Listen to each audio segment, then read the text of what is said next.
Eu nunca pensei que chegaria o dia em que eu contaria essa história para alguém. Meu nome é Maria, tenho 61 anos e o que vou dividir com vocês hoje mudou completamente a minha vida e a da minha família. Por muito tempo, carreguei esse peso sozinha, mas aprendi que algumas verdades precisam ser ditas, não importa o quanto doerem. Tudo começou há alguns anos, quando meu marido João faleceu. Nós tínhamos sido casados por mais de 30 anos. Criamos 3 filhos juntos. Roberto, o mais velho, de 35 anos, seguido por Carlos, de 32, e nossa caçula Ana, de 28. João sempre foi um homem trabalhador, mecânico de profissão, que chegava em casa com as mãos sujas de graxa, mas o coração cheio de amor pela família. Nossa casa era pequena, mas era nossa. E ali construímos momentos que eu achava que nada poderia destruir. Morávamos numa rua tranquila no interior, onde todo mundo se conhecia e se cumprimentava. Era o tipo de lugar onde você deixava a porta destrancada e os vizinhos vinham tomar café sem avisar. Nossa casa tinha um quintal com algumas galinhas, uma pequena horta que João cuidava com carinho, e uma varanda onde passávamos as tardes de domingo conversando e vendo a vida passar. O cheiro de café sempre tomava conta da cozinha pela manhã, e o barulho das crianças brincando na rua era a trilha sonora dos nossos dias. Roberto sempre foi diferente dos outros 2 filhos. Desde pequeno mostrava uma personalidade mais forte, mais controladora. Enquanto Carlos e Ana brincavam juntos, ele preferia ficar sozinho, observando. João costumava dizer que Roberto tinha gênio de homem, mesmo sendo criança, e eu achava que era só uma fase, como eu estava enganada. Quando João morreu de um infarto súbito, eu me vi perdida. Em 48 horas, minha vida inteira mudou. De uma hora para outra, eu estava sozinha, viúva, sem saber como ia pagar as contas ou cuidar da casa. Os vizinhos foram muito solidários, traziam comidas, ofereciam para ajudar, mas a noite chegava e eu ficava ali sozinha com meus pensamentos e uma dor no peito que parecia não ter fim. Roberto, que já estava casado e tinha sua própria casa, começou a aparecer mais. No início achei que era carinho de filho, preocupação com a mãe que tinha acabado de ficar viúva. Ele vinha quase todo dia, sempre com alguma desculpa. Trouxe isso para a senhora, vim ver se está precisando daquilo, deixa que eu arrumo isso aí. Eu me sentia grata por ter um filho tão atencioso. Carlos morava em outra cidade, trabalhava numa empresa de construção e só conseguia vir aos finais de semana. Ana havia se mudado para a capital para estudar enfermagem e só voltava nas férias. Então Roberto acabou se tornando minha companhia constante, meu apoio mais próximo naqueles primeiros meses difíceis após a morte do pai. A casa parecia muito grande e muito silenciosa sem João. Eu acordava de madrugada escutando ruídos que antes não percebia. O vento batendo no telhado, o gato dos vizinhos miando no quintal, o relógio da sala marcando as horas. Cada som me sobressaltava. Era como se a própria casa estivesse sentindo a falta dele também. Roberto começou a sugerir que eu não deveria ficar sozinha. Dizia que era perigoso uma mulher da minha idade morar sozinha, que eu poderia passar mal durante a noite e ninguém saberia. Suas palavras faziam sentido e eu comecei a ficar realmente preocupada com essa possibilidade. E se eu caísse no banheiro? E se tivesse um problema de saúde de madrugada? A vida tinha estabelecido uma rotina estranha. Roberto chegava logo cedo, tomava café comigo, ficava por ali mexendo em alguma coisa, almoçava, descansava um pouco na rede da varanda e só ia embora no final da tarde. Às vezes ele trazia a esposa dele, Márcia, mas na maioria das vezes vinha sozinho. Márcia era uma moça simpática, mas sempre pareceu meio desconfortável quando vinha aqui em casa. Ela ficava quieta, respondia apenas o necessário e sempre arranjava uma desculpa para ir embora mais cedo. Eu cozinhava para Roberto como cozinhava para João. Era minha forma de demonstrar amor, de me sentir útil. Fazia os pratos que ele mais gostava, deixava sempre a geladeira cheia, lavava e passava as roupas que ele trazia. Era como se eu tivesse voltado a ter alguém para cuidar, e isso preenchia um pouco do vazio que a morte de João havia deixado. As semanas foram passando e Roberto foi ficando cada vez mais presente. Ele começou a trazer algumas roupas para deixar aqui, dizia que era mais prático para quando ele viesse cedo e precisasse trocar de roupa para o trabalho. Depois trouxe alguns produtos de higiene, alguns livros, um carregador de celular.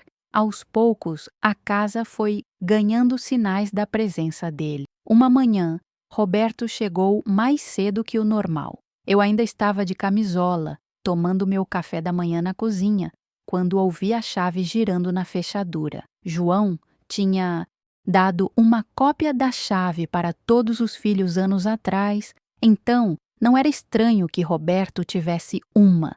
Mas naquele dia, algo na forma como ele entrou me chamou a atenção.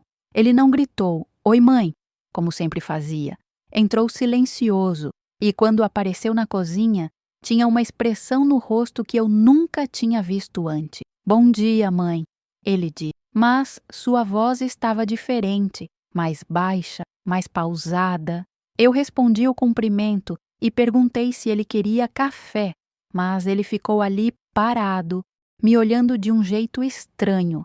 Era como se ele estivesse vendo algo que eu não conseguia entender. Seus olhos percorriam meu rosto, desciam para o meu pescoço e eu comecei a me sentir desconfortável. Eu me levantei para pegar uma xícara para ele, mas Roberto segurou meu braço. "A mãe está bonita hoje", ele disse, e o tom da voz dele me arrepiou. Não era o jeito carinhoso que um filho fala com a mãe. Era diferente, tinha algo que eu não conseguia nomear, mas que me fez querer sair dali. Soltei o braço devagar e fui até o fogão esquentar o café. Roberto ficou ali, encostado na mesa da cozinha, me observando. Eu sentia o peso do olhar dele nas minhas costas, e pela primeira vez desde que ele havia começado a vir mais vezes, eu me senti desprotegida na minha própria casa. O café estava quente demais para beber, mas eu bebi mesmo assim, só para ter algo para fazer com as mãos. Roberto se aproximou por trás de mim e colocou as mãos nos meus ombros. "A mãe está tensa", ele disse, e começou a fazer uma massagem. No início, pensei que era carinho de filho, mas suas mãos começaram a descer para lugares que não era apropriado um filho tocar na mãe. Eu me afastei rapidamente e disse que precisava tomar banho e me arrumar. Roberto sorriu, mas não era o sorriso que eu conheci. Era um sorriso que me fez sentir medo. Ele disse que ia ficar ali esperando, que não tinha pressa para ir embora. Trancei a porta do quarto e fiquei ali sentada na cama, tentando entender o que estava acontecendo. Meu coração estava disparado e eu sentia uma angústia no peito que não conseguia explicar.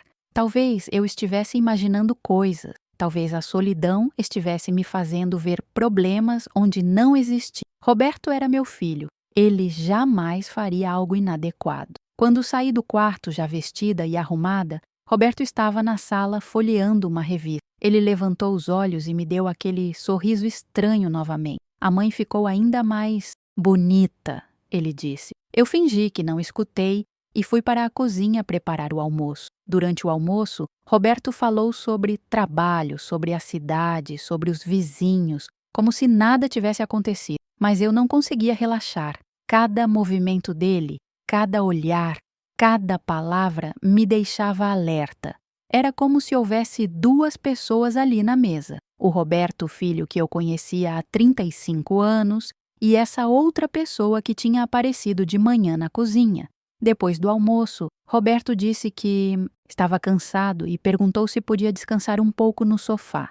Eu disse que, claro, que a casa era dele também, e fui lavar a louça. Quando terminei e fui para a sala, ele estava dormindo, ou pelo menos parecia estar. Aproveitei para sair no quintal e cuidar das plantas. O quintal sempre foi meu refúgio. Ali entre os pés de tomate, as roseiras que João plantou para mim e o cheiro de terra molhada depois que eu regava as plantas, eu conseguia pensar com mais clareza. Talvez eu estivesse exagerando. Roberto estava passando por um momento difícil no casamento. Márcia tinha comentado algumas vezes que eles andavam brigando muito. Talvez ele estivesse confuso, carente, e eu estava interpretando mal os sinais. Quando voltei para casa, Roberto já tinha acordado e estava me esperando na cozinha com 2 xícaras de café preparadas. Ele parecia o de sempre, sorrindo, perguntando como estavam as plantas,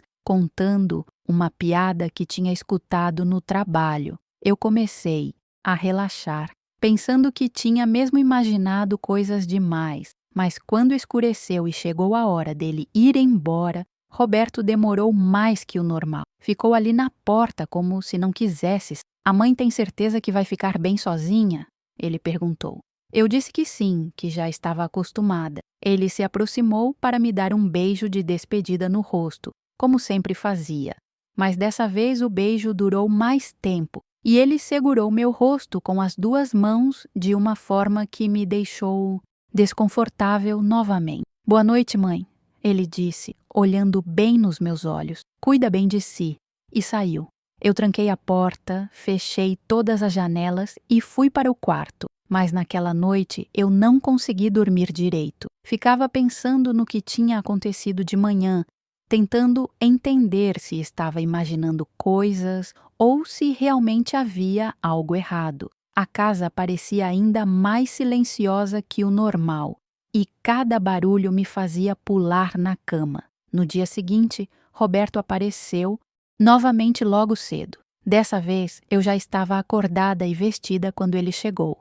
Bom dia, mãe bonita. Foi como ele me cumprimentou. Eu respondi apenas bom dia e fui preparar o café.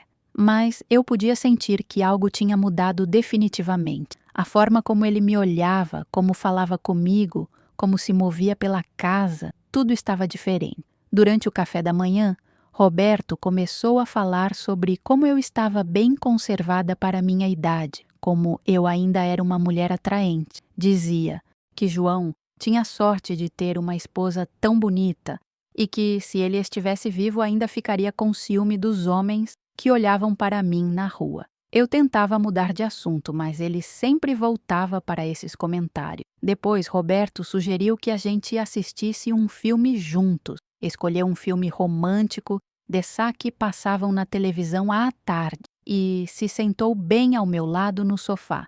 Durante o filme, ele foi aproximando cada vez mais, até que seu braço estava ao redor dos meus ombros. Quando eu tentei me afastar um pouco, ele segurou mais firme. O filme tinha uma cena de beijo, e Roberto comentou como os atores tinham química, como o amor entre eles parecia real. Depois ele me olhou e disse que sentia saudade de ver esse tipo de amor por perto, que desde que o pai morreu a casa tinha perdido esse calor humano. Suas palavras soavam estranhas, e o jeito como ele me olhava enquanto falava me deixava cada vez mais desconfortável. Quando o filme terminou, eu me levantei rapidamente para preparar o almoço, mas Roberto segurou minha mão. A mãe não precisa fugir de mim, ele disse sorrindo. Eu sou seu filho. Quero apenas cuidar da senhora. Mas a forma como ele falou, cuidar, me arrepiou toda.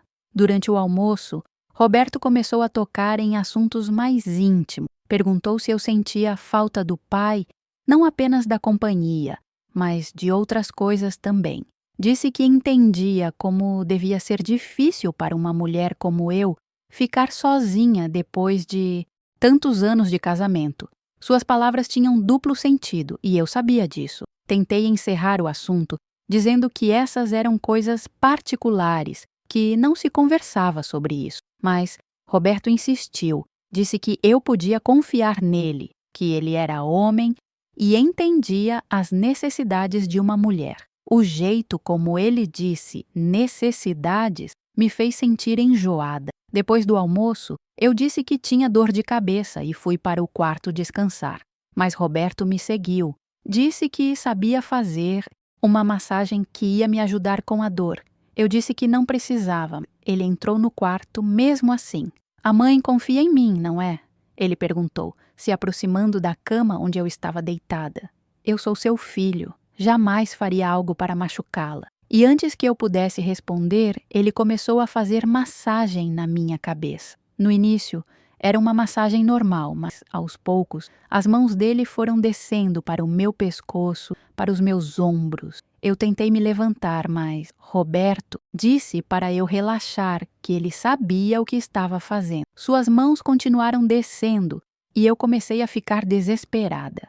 Eu me levantei de uma vez e disse que estava melhor, que a dor tinha passado. Roberto ficou ali me olhando com aquela expressão estranha e depois sorriu e disse que tudo bem, que sempre que eu precisasse era só chamar. Naquela tarde, Roberto ficou mais quieto que o normal. Ficava me observando enquanto eu fazia as coisas da casa com um olhar que me deixava arrepiada. Quando chegou a hora do jantar, ele disse que não ia jantar, que ia embora mais cedo porque Márcia estava esperando. Mas antes de sair, ele se aproximou de mim na cozinha. A mãe sabe que pode contar comigo para qualquer coisa, não é? Ele disse, colocando as mãos na minha cintura. Qualquer necessidade que a senhora tiver, eu estou aqui. E me deu um beijo no rosto que durou tempo demais e foi perigosamente próximo da minha boca. Naquela noite, eu chorei pela primeira vez desde o enterro de João. Mas não eram lágrimas de saudade. Eram lágrimas de medo, de confusão, de uma angústia que eu não sabia como explicar. Meu próprio filho estava fazendo comigo coisas que não eram certas e eu não sabia o que fazer. Nos dias seguintes, as coisas foram piorando. Roberto começou a fazer comentários sobre meu corpo, sobre minhas roupas, sobre como eu estava bonita. Quando eu usava uma blusa mais decotada ou um vestido mais justo, ele fazia questão de elogiar, mas de uma forma que me constrangia profundamente. Ele também começou a trazer presentes, perfumes, roupas íntimas, produtos de beleza. Dizia que uma mulher como eu merecia ser tratada como princesa, que eu não podia me desleixar só porque havia ficado viúva. Os presentes eram bonitos, caros, mas me faziam sentir péssimo. Uma manhã, Roberto trouxe uma camisola de seda vermelha. É para a mãe se sentir bonita, ele disse, passando a mão no tecido de uma forma que me deixou muito desconfortável. Quero ver como fica na senhora. Eu disse que era muito bonita, mas que não precisava de roupas novas, mas ele insistiu tanto que acabei aceitando o presente para não criar conflito. Roberto começou também a fazer perguntas sobre minha vida íntima com João. Queria saber como tinha sido nosso casamento, se éramos felizes, se João me fazia feliz em todos os sentidos. Dizia que era preocupação de filho, que queria entender se eu tinha sido realmente amada para saber como me ajudar agora. Eu tentava mudar de assunto, mas ele sempre insistia.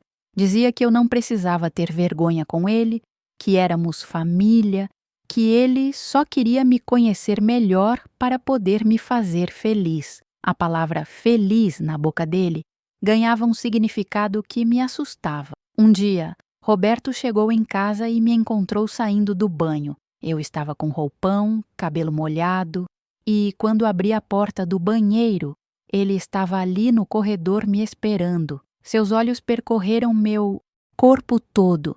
E ele ficou ali, parado, me olhando, sem dizer nada. A mãe está linda, ele disse finalmente, ainda mais bonita do que eu imaginava. Eu me senti exposta, vulnerável, e corri para o quarto trancar a porta. Mas Roberto bateu na porta e disse que eu não precisava ter vergonha, que eu era uma mulher linda e deveria ter orgulho do meu corpo. A partir daquele dia, Roberto começou a aparecer em horários inesperados, sempre quando ele sabia que eu poderia estar menos vestida. Chegava bem cedo, quando eu ainda estava de camisola, ou no meio da tarde, quando eu costumava tomar banho. Era como se ele estivesse estudando minha rotina para me pegar despreparada.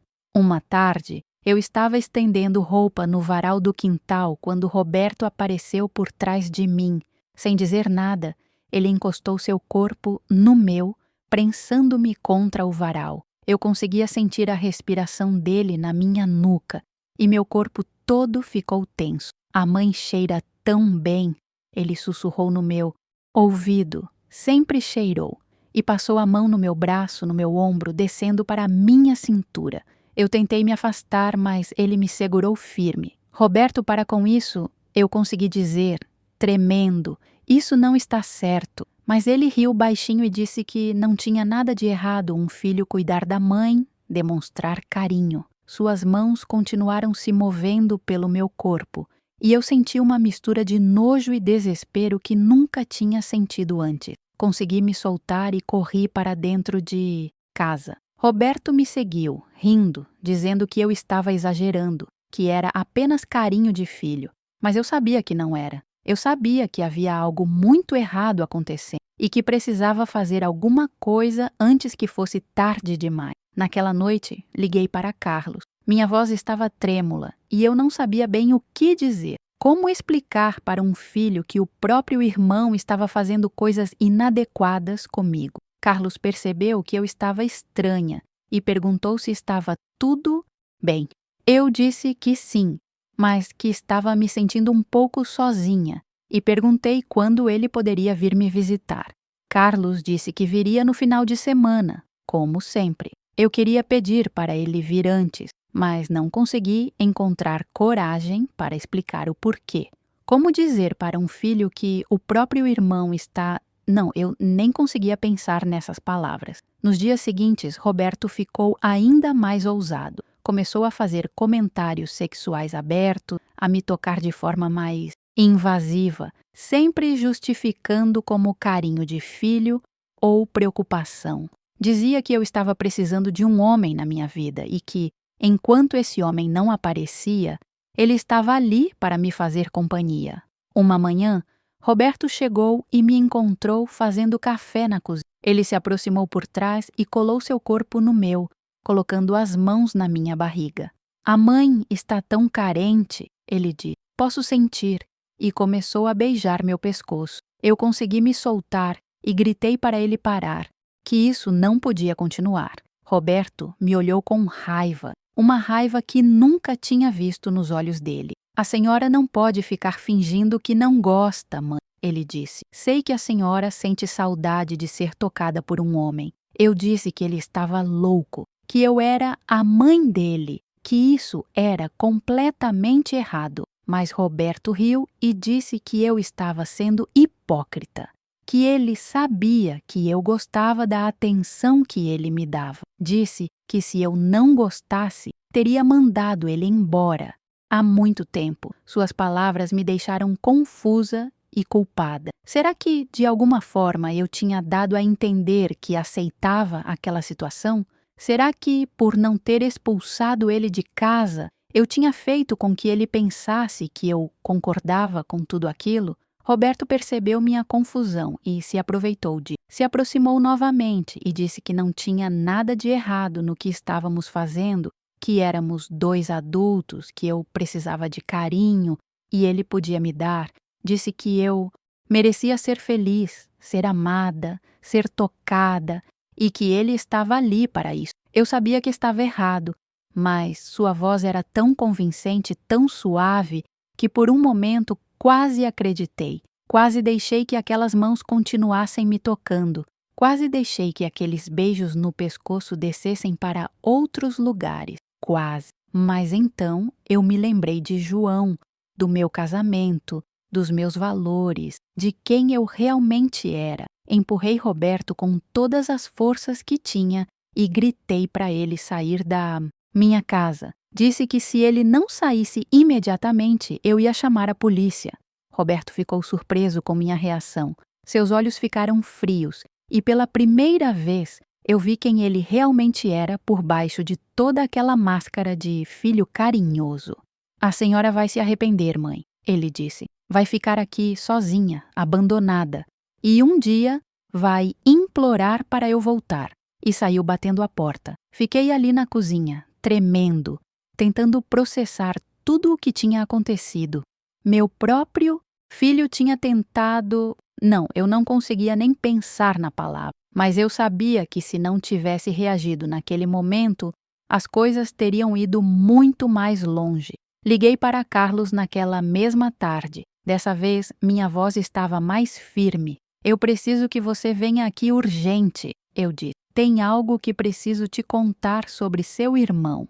Carlos percebeu a seriedade na minha voz e disse que viria no dia seguinte. Naquela noite, eu não consegui dormir.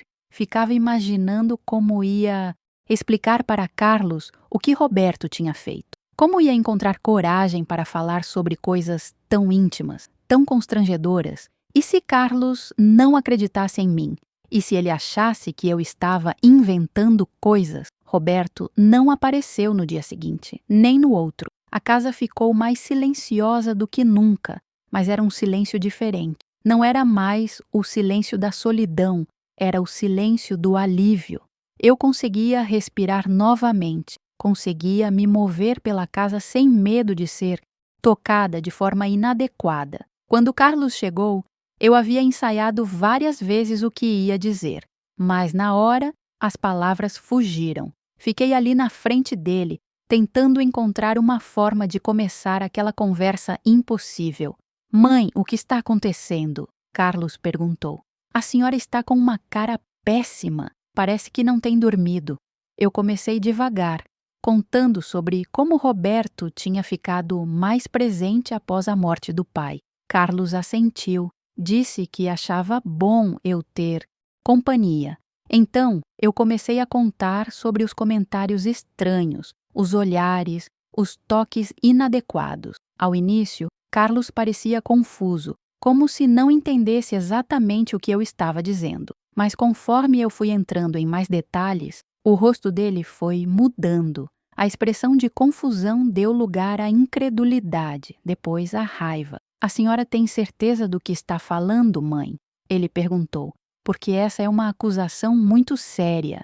Eu sabia que era sério e por isso mesmo tinha demorado tanto para falar. Mas contei tudo, os presentes inadequados, os comentários sobre meu corpo, as massagens que iam longe demais, o episódio do varal, o que tinha acontecido na cozinha. Carlos ficou cada vez mais pálido conforme eu falava. Quando terminei de contar, Carlos ficou em silêncio por muito tempo.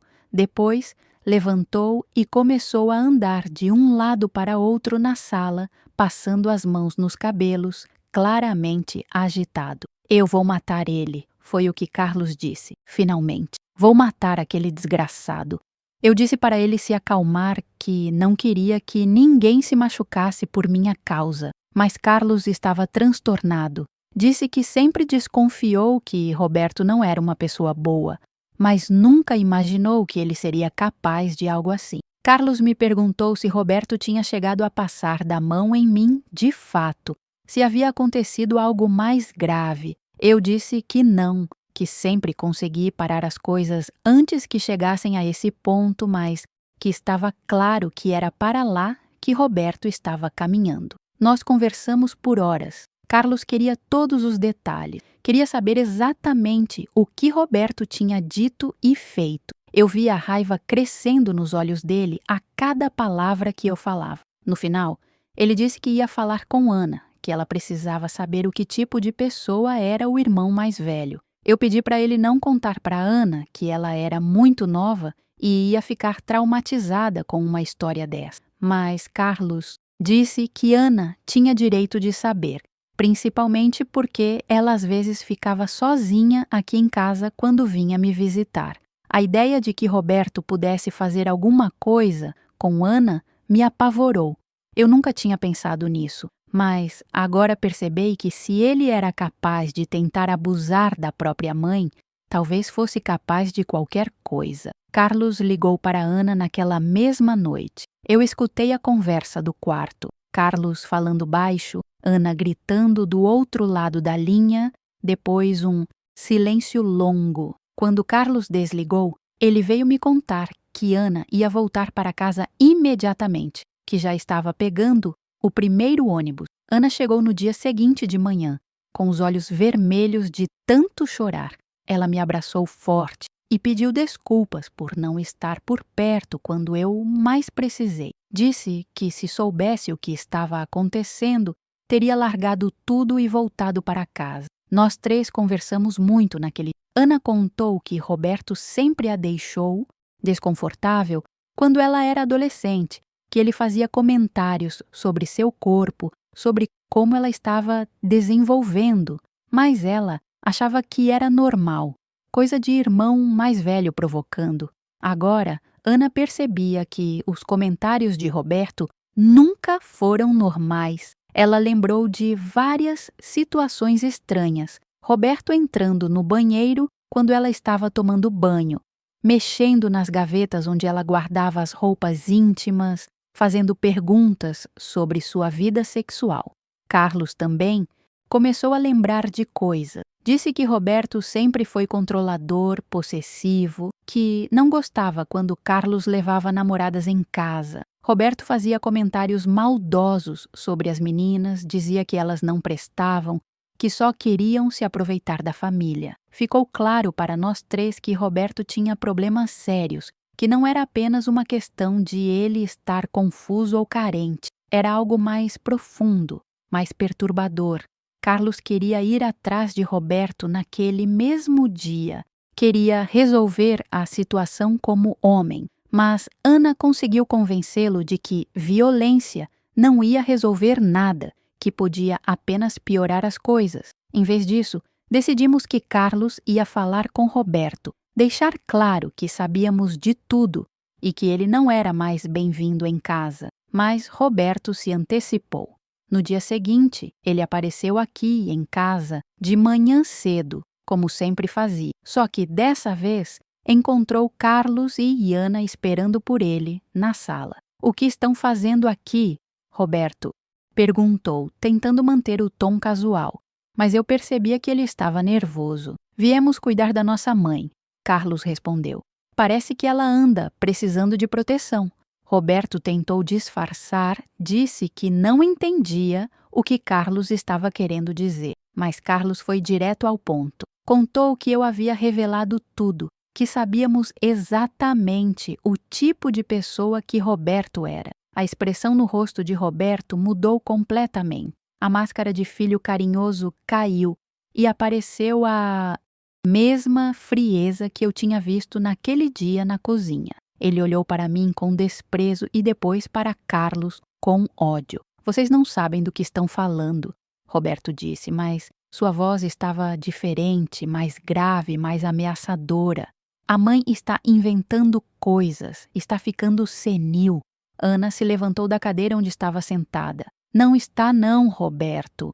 Eu também lembro das suas brincadeiras quando eu era adolescente. Lembro de você entrando no meu quarto sem bater na porta, de você mexendo nas minhas coisas íntimas." Roberto riu, mas era uma risada sem humor. "Vocês dois sempre foram unidos contra mim. Desde pequenos faziam questão de me excluir. Agora inventam essas histórias para me afastar da minha mãe."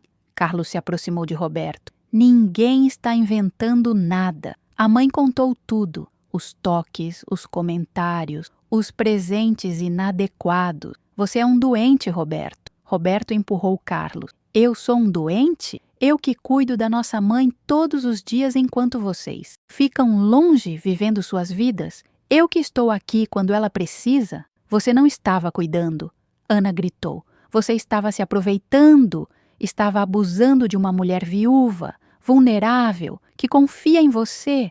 Eu fiquei ali no meio daquela discussão, vendo meus 3 filhos se estraçalhando por minha causa. A culpa que eu sentia era imensa. Se eu não tivesse contado nada, se tivesse encontrado uma forma de lidar sozinha com Roberto, minha família não estaria se despedaçando daquele jeito. Roberto olhou para mim com raiva. "A senhora vai se arrepender de ter aberto a boca, mãe. Vai ver o que é ficar realmente sozinha." E tentou sair. Mas Carlos segurou o braço. "Você não vai a lugar nenhum sem antes entender uma coisa. Se você aparecer aqui novamente, se você chegar perto da nossa mãe, se você olhar torto para ela na rua, eu acabo com você." Roberto se soltou violentamente. Você não pode me impedir de ver minha mãe, Carlos. Ela é minha mãe também.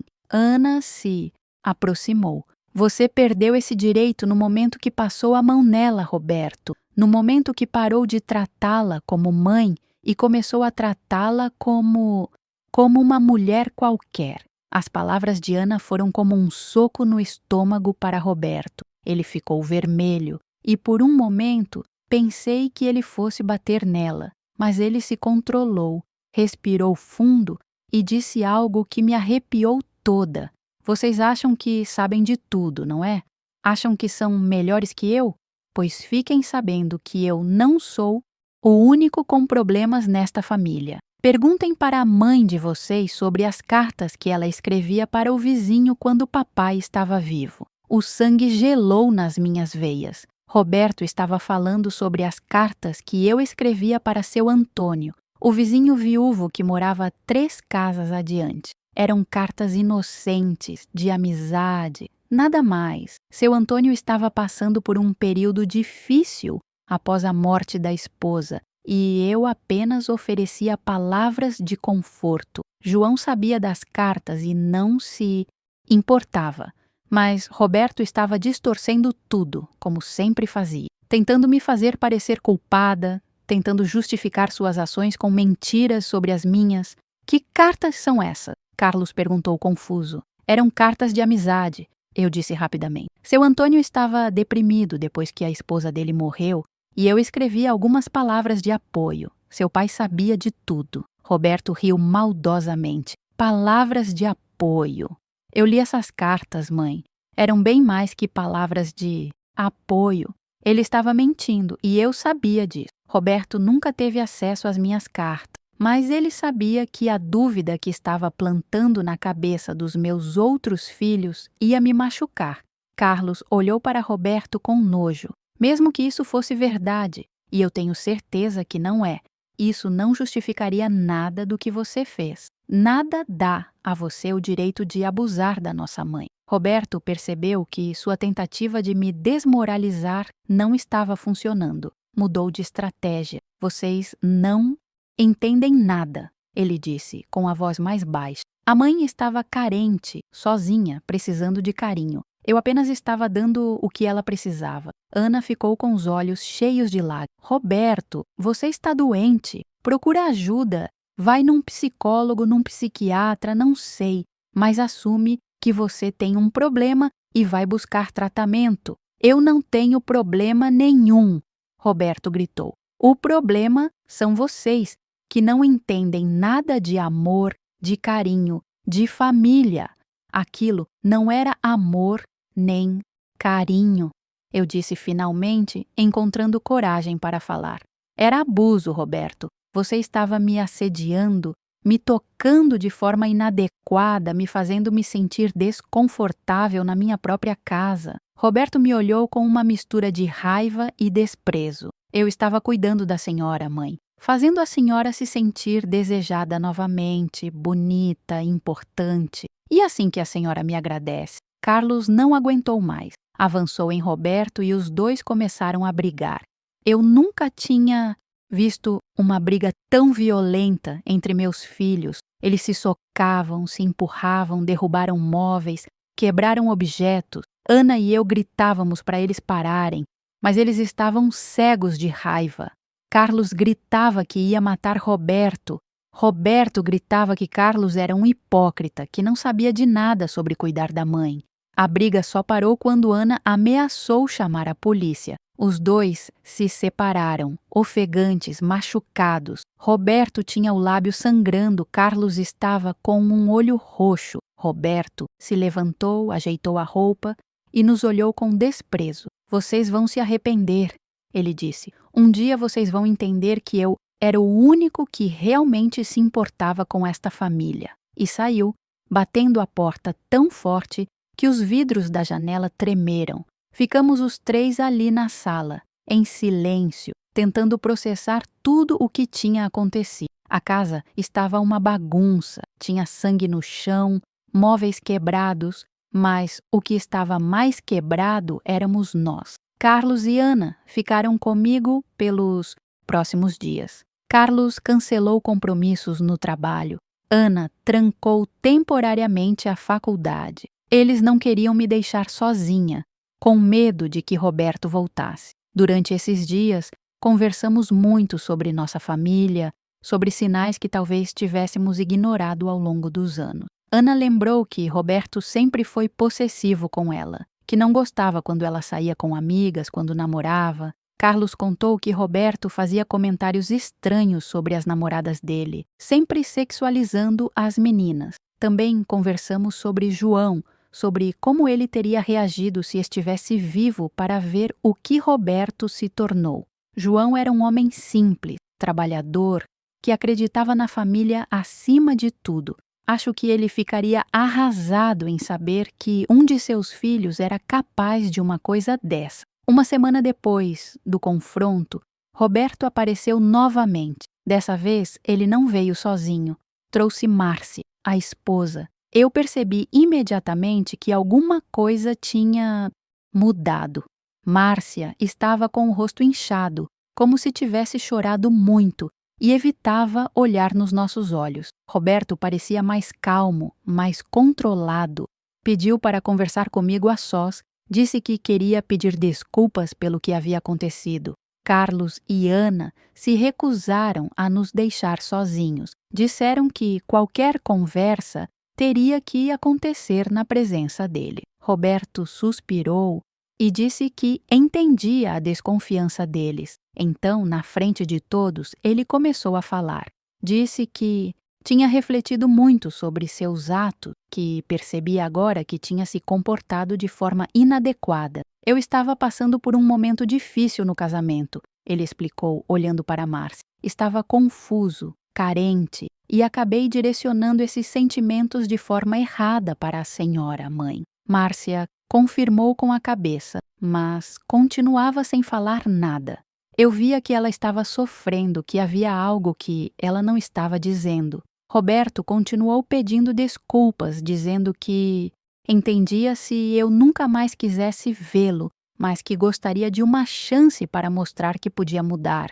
Falava de terapia, de tratamento, de reconhecer que tinha problemas. Suas palavras pareciam sinceras, mas havia algo nos seus olhos que me deixava desconfiada. Era como se ele estivesse representando, dizendo o que achava que queríamos ouvir. Ana foi a primeira a falar. Roberto, a gente quer acreditar que você reconhece que errou, mas as coisas que você fez foram muito graves. Você abusou da confiança da nossa mãe, você a assediou, você a fez se sentir insegura na própria casa. Carlos concordou. E além disso, você tentou culpar a mãe, inventou histórias sobre cartas, tentou nos manipular. Isso mostra que você não está realmente arrependido. Roberto baixou a cabeça. Vocês estão certos. Eu estava desesperado. Tentei me defender de qualquer forma. Foi errado, eu sei. Mas eu juro para vocês que quero mudar. Márcia finalmente falou com a voz bem baixa. Ele já começou a fazer terapia. Estamos tentando reconstruir nosso casamento, trabalhar nossos problemas juntos. Eu olhei para Márcia e vi no rosto dela o mesmo medo que eu sentia quando Roberto começou a se comportar de forma estranha comigo. Percebi que provavelmente Roberto fazia com ela coisas parecidas, ou talvez piores. Márcia, eu disse suavemente, você está bem? Está se sentindo segura? Ela olhou rapidamente para Roberto, como se pedisse permissão para responder. Estou sim, dona Maria. Estamos trabalhando nossos problemas. Mas eu via no olhar dela que não estava tudo bem. Via medo, submissão, tristeza. Roberto provavelmente estava controlando ela da mesma forma que tentou me controlar. A conversa continuou por mais algum tempo. Roberto prometeu que não voltaria a me incomodar, que respeitaria meus limites, que buscaria ajuda profissional. Dizia que o mais importante era minha felicidade e meu bem-estar. No final, antes de sair, Roberto se aproximou de mim. Eu me encolhi instintivamente e ele percebeu. Parou a uma distância segura e disse apenas: desculpa, mãe, de verdade. Quando eles saíram, Carlos e Ana me perguntaram o que eu achava. Se acreditava que Roberto estava realmente arrependido, se achava que ele ia mudar. Eu não sabia o que responder. Uma parte de mim queria acreditar que meu filho podia mudar, que podia voltar a ser a pessoa que eu achava que ele era antes de tudo isso acontecer. Mas outra parte de mim, a parte que havia sentido medo dele, sabia que algumas coisas não mudam facilmente. Além disso, eu estava preocupada com Márcia. Via nela os mesmos sinais que eu havia ignorado em mim mesma no início. O medo disfarçado de respeito, a submissão disfarçada de amor. Carlos sugeriu que entrássemos em contato com Márcia separadamente para oferecer ajuda, caso ela precisasse. Ana concordou, disse que poderíamos criar uma rede de apoio para ela, assim como Carlos e Ana tinham feito para mim. Nos dias seguintes, Roberto manteve sua palavra. Não apareceu em casa, não me ligou, não me procurou na rua. Era como se ele tivesse desaparecido da minha vida. No início, senti alívio. Podia finalmente relaxar na minha própria casa, podia me vestir como quisesse, podia tomar banho sem medo de ser surpreendida. O silêncio da casa voltou a ser o silêncio da paz, não o silêncio do medo. Mas, conforme as semanas passaram, comecei a sentir uma tristeza profunda. Roberto era meu filho e, apesar de tudo o que ele havia feito, eu ainda o amava. Era impossível simplesmente apagar 35 anos de história, de memórias, de momentos bons que tivemos juntos. Comecei a me perguntar se eu tinha feito a coisa certa ao contar tudo para Carlos e Ana. Se talvez eu devesse ter tentado lidar com a situação de forma diferente, sem envolver os outros filhos, sem causar uma ruptura tão grande na família. Ana percebeu que eu estava triste e veio conversar comigo. Mãe, a senhora não pode se culpar pelo que aconteceu. A senhora foi vítima e teve coragem de falar. Isso foi muito corajoso, mas eu não me sentia corajosa. Me sentia culpada, triste, confusa. Era minha família que estava destruída e eu não sabia como consertar. Carlos também tentou me consolar. Disse que a família não estava destruída, que apenas estava se protegendo, que às vezes é necessário afastar pessoas tóxicas, mesmo quando essas pessoas são família. Mas como aceitar que meu próprio filho se tornou uma pessoa tóxica? Como aceitar que o menino que eu carreguei no colo, que ensinou a andar, que consolei quando chorava, se transformou em alguém capaz de me fazer mal? 2 semanas depois, recebemos uma notícia que mudou tudo. Márcia apareceu na nossa porta, sozinha, com uma mala na mão e o rosto machucado. Roberto tinha batido nela. Não foi a primeira vez, ela nos contou. Começou logo depois que eles se casaram, mas havia piorado muito depois do confronto aqui em casa. Roberto estava descontando nela toda a raiva que sentia de ter sido confrontado por mim e pelos irmãos. Márcia ficou em casa conosco por alguns dias. Ana cuidou dos machucados dela, eu cozinhei suas comidas favoritas, Carlos a acompanhou ao médico e à delegacia para registrar ocorrência. Durante esses dias, Márcia nos contou muita coisa sobre Roberto, como ele era controlador, possessivo, violento, como ele a proibia de sair sozinha, de falar com a família, de trabalhar, como ele fazia comentários sobre outras mulheres na frente dela, comparando-as com ela de forma humilhante. Márcia também confirmou minhas suspeitas sobre o comportamento de Roberto comigo. Disse que ele falava sobre mim de forma inadequada em casa, que fazia comentários sobre meu corpo, que dizia que eu era uma mulher desperdiçada depois da morte de João. Ela chegou a tentar alertá-lo de que aqueles comentários não eram normais, que não era assim, que um filho devia falar da mãe. Mas Roberto ficava irritado e dizia que ela não entendia nada sobre família, sobre amor. Escutar Márcia falar sobre essas coisas me fez perceber que eu não tinha imaginado nada, que Roberto realmente tinha problemas sérios que foram muito além do que aconteceu comigo. Márcia decidiu pedir o divórcio. Com o apoio nosso e da família dela, ela encontrou coragem para sair daquele casamento abusivo e reconstruir sua vida. Roberto não aceitou bem a separação.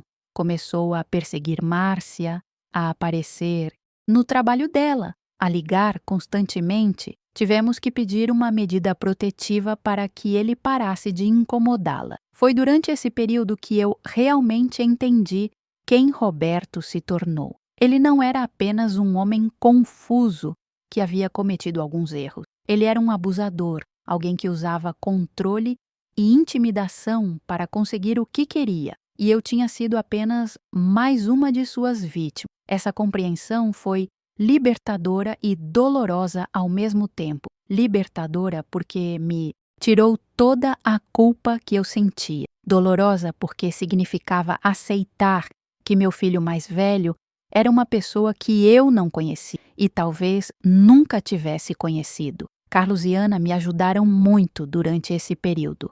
Eles entenderam que eu precisava de tempo para processar tudo, para aceitar a nova realidade da nossa família. Nunca me pressionaram a tomar qualquer decisão sobre Roberto. Apenas me asseguraram de que estariam do meu lado, independentemente do que eu escolhesse. Seias com quis. Meses depois, Roberto tentou entrar em contato comigo. Mandou uma carta pedindo para conversar, dizendo que queria explicar seu lado da história. Dizia que Márcia estava mentindo sobre ele, que estava inventando coisas para se vingar. Mostrei a carta para Carlos e Ana. Carlos quis rasgar na hora. Disse que Roberto estava tentando me manipular novamente. Ana foi mais cautelosa. Disse que a decisão era minha, mas que eu devia pensar bem antes de responder. Eu pensei muito sobre aquela carta. Pensei no Roberto criança, no Roberto adolescente, no homem que eu achava que ele tinha se tornado. Pensei na possibilidade de perdão, de reconciliação, de uma segunda chance. Mas então, eu lembrei do medo que senti quando ele me tocou de forma inadequada. Lembrei dos olhos dele naquele dia na cozinha, quando a máscara de filho carinhoso caiu e apareceu algo frio e ameaçador. Lembrei do rosto machucado da Márcia e percebi que algumas pontes, quando queimadas, não podem ser reconstruídas. Não respondi à carta. Roberto ainda tentou me procurar algumas vezes. Ligou, mandou recados através de conhecidos, chegou até a aparecer na igreja que eu frequento, mas eu mantive minha decisão. Não conversei com ele, não dei abertura para qualquer tipo de aproximação. Hoje, 2 anos depois de tudo isso, posso dizer que encontrei uma paz que não tinha há muito tempo. Não é uma paz completa. Ainda sinto falta do filho que eu pensava que Roberto, mas é uma paz de quem fez as escolhas certas, de quem se protegeu, de quem teve coragem de falar a verdade. Carlos e Ana continuam muito presentes na minha vida. Eles se revezam para vir me visitar, me ligam todos os dias, me incluem em todos os programas da família. Nossa relação ficou ainda mais forte depois de tudo o que passamos juntos. Márcia reconstruiu sua vida completamente. Conseguiu um emprego bom, está fazendo terapia, até começou a namorar alguém novo. Ela ainda me visita de vez em quando e sempre diz que nossa família foi fundamental para ela encontrar coragem para sair daquela situação. Quanto ao Roberto, ouço notícias dele às vezes através de conhecidos. Sei que ele se mudou para outra cidade, que está tentando reconstruir a vida.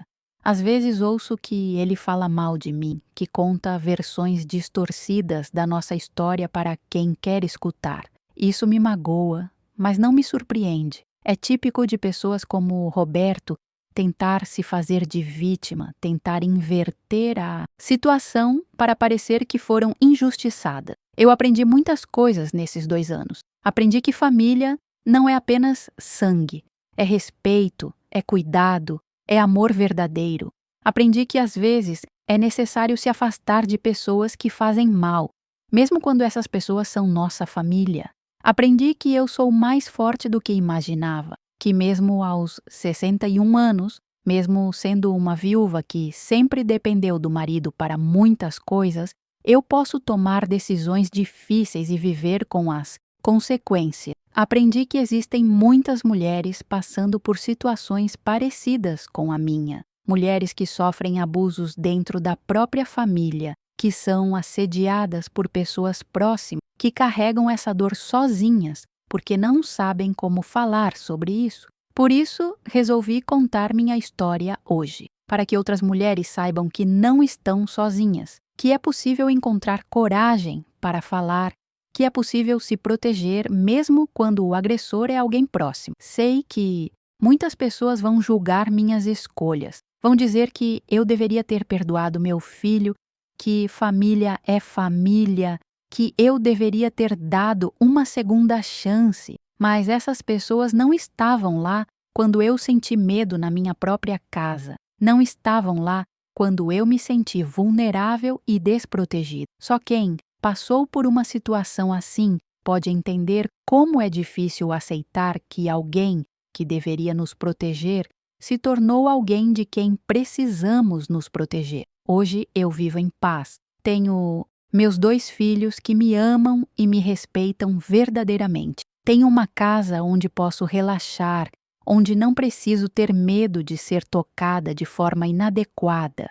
Tenho uma vida simples, mas é minha vida e eu tenho controle sobre ela. Às vezes ainda sinto tristeza pela perda do Roberto que eu conhecia, ou achava que conhecia. É como um luto, a morte de uma pessoa que na verdade nunca existiu da forma como eu imaginava. Mas não me arrependo das escolhas que fiz.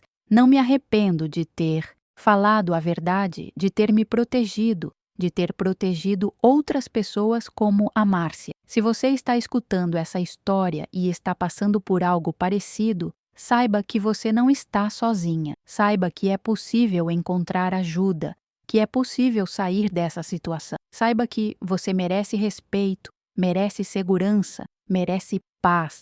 E lembre-se, família verdadeira não machuca, não abusa, não faz você sentir medo. Família verdadeira protege, cuida, ama de verdade. Foi isso que aprendi com tudo o que vivi. E é isso que quero deixar para vocês que me escutaram hoje. Obrigada por terem me ouvido. Espero que minha história possa ajudar alguém que precisa de coragem para falar sua própria verdade.